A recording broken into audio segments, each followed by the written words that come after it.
I just like live venues more so than like just regular bars. Yeah. Because it adds another dimension to it. Even if it's a genre I don't like, just live music is real fun to go out and hear and see what kind of the scene's like around here. Yeah. I like the music, yeah, don't get me wrong. I've been here several times for music. This is where all the new and upcoming artists play.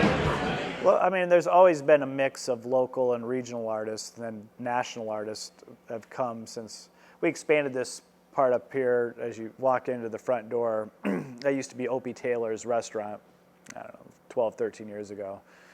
And so then we made the stage a little bit bigger at that point and did more national acts as the venue became bigger.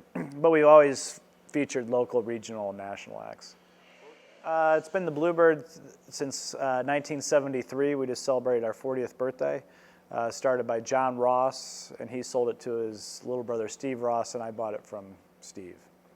Without local bands, it doesn't really make much sense because, you know, there's a lot of local bands in the Bloomington campus, so we try to feature them. They may be an opening band, but we still try to get those bands on the bill. They certainly help promote the show, and our foot soldiers of getting the word out to promote, so that's a big thing.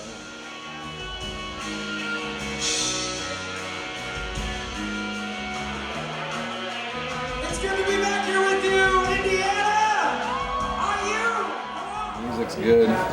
They always bring out like different crowds here, so that's what makes it like versatile. Like, because if you go to another bar, it's kind of like it's just a certain type of people, and here it's kind of more like a community.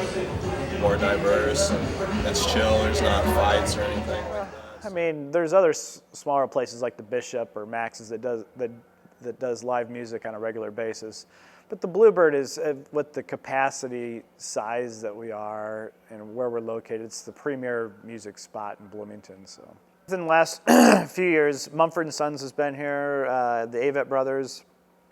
We've done a bunch of country music lately with Eric Church and Jason Aldean came. On the electronic dance music side, Deadmau5 came and Skrillex. So we try to do a variety, and a lot of times people come through and get pretty famous afterwards. 15 cent bars.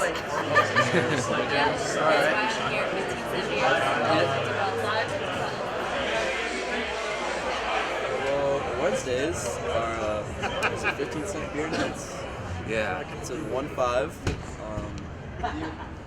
So yeah, you know, you drink for almost free. We serve pints of domestic beer for 15 cents on Wednesday nights. We've been doing it, I don't know, since the early 80s, I guess.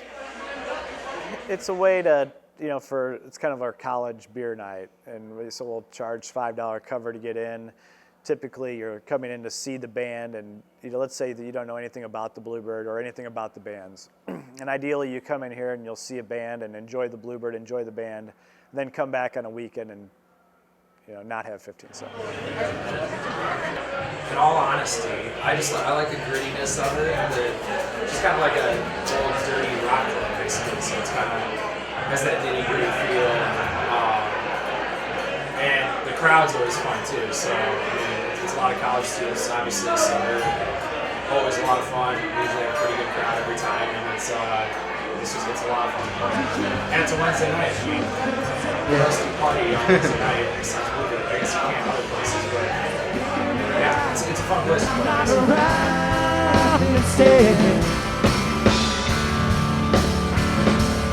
I'm not around. I never thought I'd let it show. I'd give you up and let it go. I swore that I would never leave.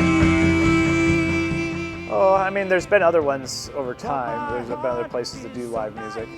I just think the setting here, the way the space is configured, the atmosphere in the Bluebird is just kind of a unique place. And it's hard to quantify what makes certain places stay and certain places not. But you know, the Bluebird's just been able to have longevity.